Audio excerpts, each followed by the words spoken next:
Mari belajar tentang proses artikulasi bersama saya, Andriana. Nah, kita mulai dari faktor artikulasi.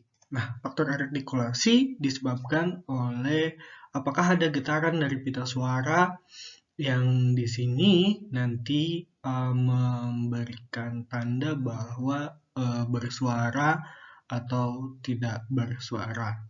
Jadi jenis bunyinya itu yang dari pita suaranya bersuara atau yang tidak bersuara. Lalu kemudian apakah ada halangan aliran udara pada setiap titik di atas glotis yang nanti menentukan konsonan dan vokal. Nah, apakah aliran udara melewati rongga hidung selain rongga mulut yang ini ke penentuan nasal ataupun oral. Nah, yang keempat ada aliran udara ini ketika melewati rongga mulut atau sepanjang sisinya.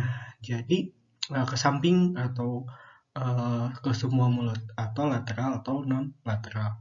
Nah, untuk yang bersuara atau yang tidak bersuara ini nanti ke proses pembunyiannya atau nanti ke analisis kesalahan berbahasanya yang nanti lebih banyak digunakan.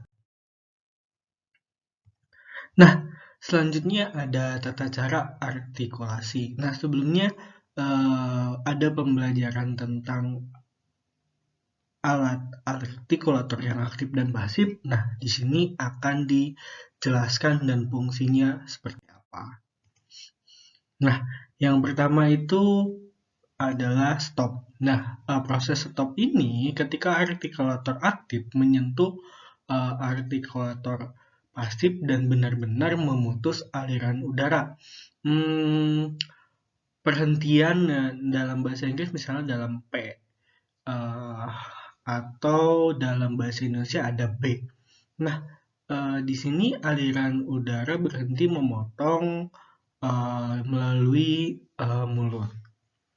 Aliran udara ini ketika melalui hidung itu tidak masalah, tapi dipotong benar-benar oleh alat artikulator. Dalam istilahnya ini sering disebut flowsheet.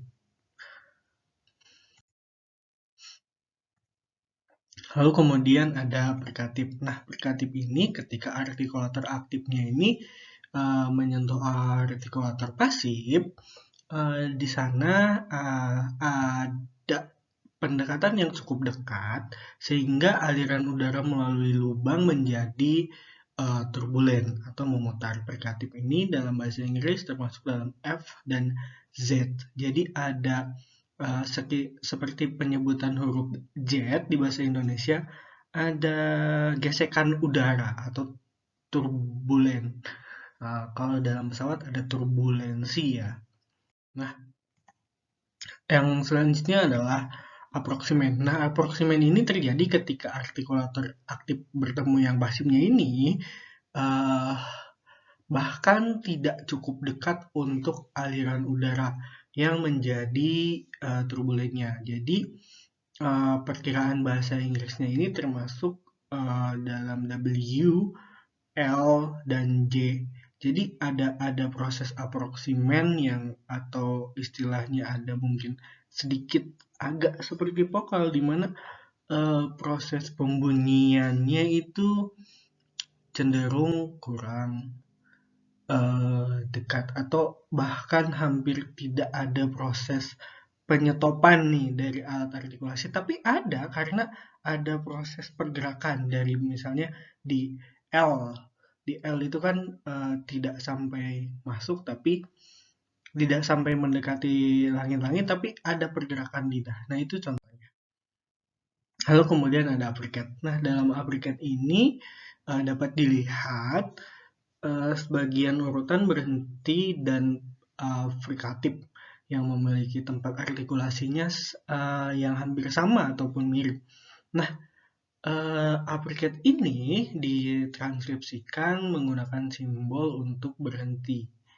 Dan jika seseorang ingin mendekatkan uppercut sebagai suara tunggal, simbol dari bahasa ini dapat digunakan untuk menghubungkan perhentian atau perkatip. Atau perkatip ini juga sering disebut dengan superscript atau masuknya udara, masuknya ke huruf lain, jadi agak-agak mirip gitu. Lalu kemudian tempat artikulasi. Nah, tempat artikulasi ini yang pertama ada bilabial. Nah, bilabial ini adalah proses yang terjadi pada dua bibir. Nah, kita dapat mengatakan bahwa bibir atas adalah artikulator aktif dan yang bawah itu yang dikatakan pasif, meskipun sama-sama bergerak setidaknya sedikit. Untuk bibir bawah. Nah, bunyi bilabial ini termasuk B dan P. Lalu kemudian labiodental. Nah, bibir bawah karena ini labio bertemu dengan artikulator pasifnya itu gigi atau dental. Nah, suara labiodental ini seperti F dan V. Nah, ada interdenta. Nah, di interdenta ini proses yang memang terjadi biasanya ada ujung lidah yang bila lidah ini masuk ke gigi itu dapat membunyikan beberapa huruf. Nah, bunyi lamina dental yang ekstrim sering disebut interdental. Nah, ini yang memang bunyi interdental. Lalu kemudian suara interdental ini dalam bahasa Inggris itu ada C, atau dalam bahasa Arab itu ada sa. Nah, memang di dalam bahasa Indonesia tidak ada. Tapi dalam teori fonetik kalian harus tahu bahwa sa itu adalah bahasa fonologisnya itu interdental. Lalu kemudian ada alveolus. Nah, bunyi alveolus ini melibatkan pinggir-pinggir alveolus sebagai artikulator pasif. Nah, artikulator aktifnya ini berupa bilah lidah atau biasanya ujung lidah. Di simbol diakritik dapat digunakan jika itu penting untuk memberikan atau menggambarkan suara alveolar. Bahkan dalam bahasa Inggris termasuk T, D, N, S, Z, dan beberapa huruf lainnya itu termasuk dalam suara alveolar. Nah, ini ada post alveolar. Nah, artikulator aktif dapat berupa ujung lidah atau yang biasanya bilah lidah. Nah, simbol diakritik dapat digunakan jika itu penting untuk mendeskripsikan post alveolar. Lalu kemudian ada retoplex. Pada suara retoplex, ujung lidah ini melengkung ke atas atau ke belakang. Retoplex dapat diklasifikasikan sebagai apiko post alveolar. Meskipun tidak semua apiko post alveolar ini harus cukup melengkung ke belakang untuk yang dihitung sebagai retoplex. Ada palatal. Nah, dalam palatal ini artikulator aktifnya adalah badan lidah. Artikulator pasifnya adalah palatum atau palatum durum. Nah, ini contohnya adalah Z. Atau dalam huruf bahasa Inggrisnya adalah Y. Ya, dalam kata mungkin Myanmar. Nah, ini yang dinamakan palatal. Lalu kemudian ada velar. Nah, artikulator aktif adalah badan lidah dan artikulator pasifnya itu langit-langit lunak. Velar dalam bahasa Inggris termasuk dalam ki, gi, ang, dan ka, nga, ga, dan ang gitu.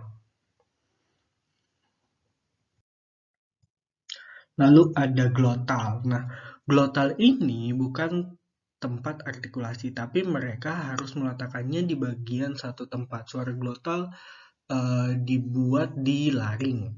Untuk glotal stop pita suara menutup sejenak dan memotong suara aliran udara melalui saluran vokal.